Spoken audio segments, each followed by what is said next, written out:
Cool. Let me set up the timer. So I'll be talking about life paper 10, where we compute the detectability of known exoplanets with life and with the notional design of the habitable worlds observatory, observing and reflected starlight.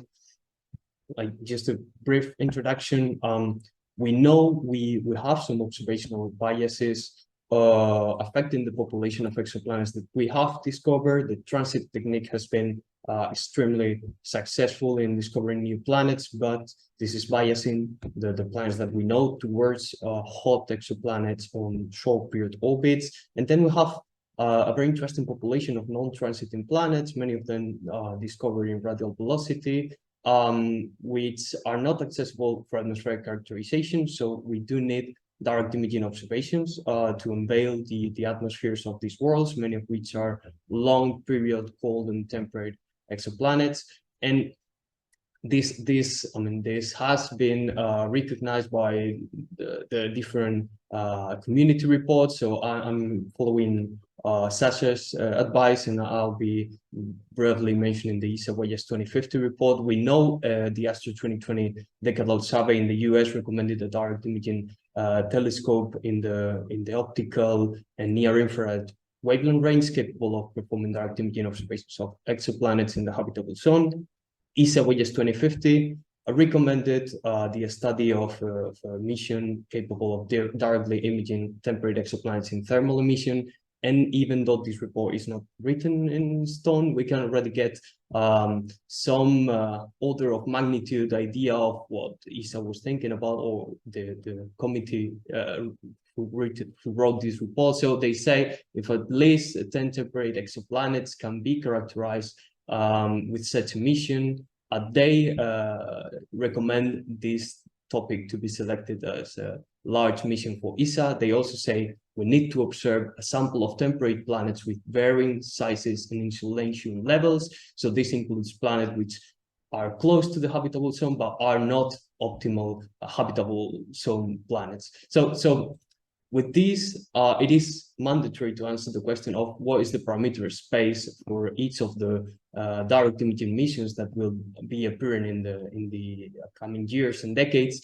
And we have two ways of answering this. First is by means of simulating population of exoplanets around a catalog of stars based on planet occurrence rates that we know in the literature. We have done this in life in Carrion-Gonzalez 2018, also in Life Paper 1. The other approach, the one we have taken in Life Paper 10, is to check the exoplanet detection yield based on the exoplanets that we know today. And again, this population is biased towards discovering planets on short period orbits, so we know not all of the planets are there. In particular, not all of the habitable zone planets are there. Not all of the temperate planets have been discovered yet. So we took this approach, and for that we used pre-existing methodology to run orbital simulations of exoplanets, and we coupled it with LIFEsim. So I don't have the time to explain the details of this statistical method, but let me just say that we download the NASA Exoplanet Archive database, and we run hundreds or thousands of orbital realizations for each exoplanet by varying the relevant parameters within the upper and lower uncertainties. So with that, we produce an output catalog of detectable planets according to the detectability criteria that we're adopting for each mission. This method is also compatible with having some planets in which we don't know all of the orbital parameters. That is, if we're lacking the measurement of the orbital inclination or of the orbital eccentricity, periastron, things like that, we assume random orientations of the orbit, and we run thousands of simulations to get at least a broad statistical estimate on the values of the planetary parameters. So with that, what we get is something like this. Here we've seen this mass versus semi-major axis plots in which we have these horizontal lines which indicate the mass of Neptune in blue, the mass of the Earth in green, and the mass of Mars in red. And so you can see that life is already very sensitive to most of the exoplanets that we know within 20 parsecs. We'll be focusing on the population of planets that we know within 20 parsecs in this work. So we can detect like 212 out of the almost 260 that we know. And this spans a broad range of orbital orbital separations and also mass regimes. We have quite a few low mass exoplanets already detectable by life. What happens here with habitable worlds is it can detect long period exoplanets, which are generally massive due to current observational biases. This means low mass exoplanets have been discovered mostly around M stars. So these are too close in. The angular separation between the planet and the star is too small to be resolved with a coronagraph, while the nulling interferometry approach is very efficient at detecting these planets.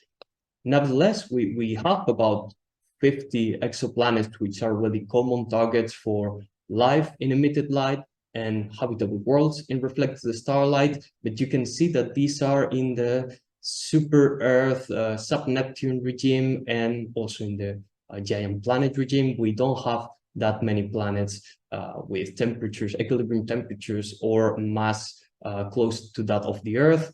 And then we have all this population of exoplanets only detectable with life, where you can see that we have quite a few of them with mass and equilibrium temperatures similar to that of the Earth. Again, as you can see, many of these low mass exoplanets orbit M star, because that is our sensitivity right now with the discovery methods that we're using. So this is also an effect of observational biases. We just checked which of these currently known exoplanets that life could detect orbit within the habitable zone. And so you can see green dots in here, which indicate planets that are detectable with life, with some white star markers, which indicate planets which are also accessible to habitable worlds observatory and reflected starlight. And the size of the marker is proportional to the mass of the planet. You have the solar system on the top, just for reference. And you can see that we have already quite a few known exoplanets which orbit in the habitable zone, which are detectable with life, several of which, up to 30 of which, are detectable with the Habitable Worlds Observatory, also in reflected starlight. And we do really have a lot of them. I'm not going one by one, but we do have a lot of them, many of which are low mass exoplanets, and many of which also have like interesting planetary system architectures with several exoplanets out of the habitable zone and another few of them inside. So we really could probe with life all these different ranges of size and insolation levels that this Voyager's 2050 report was mentioning. Let me just quickly give you a summary. We already have 38 exoplanets that we know today, which orbit in the habitable zone of their system and which are detectable with life.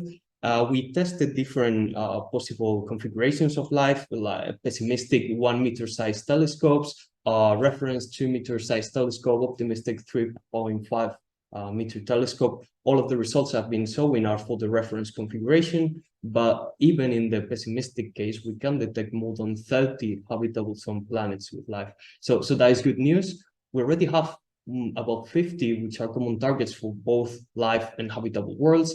And this list will just keep increasing because we will be more and more sensitive to low mass planets on long period orbits. And those planets will be extremely great candidates for atmospheric characterization because, and let me just finish with this slide in case you want to pause the video later and check some references.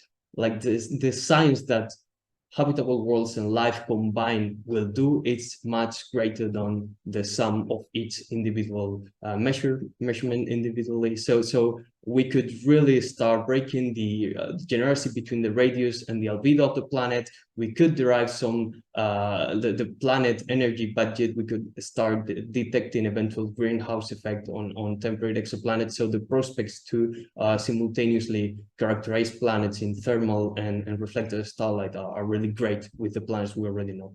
So that's it. Thank you. Thank you very much, Oscar, and thank you for being on time.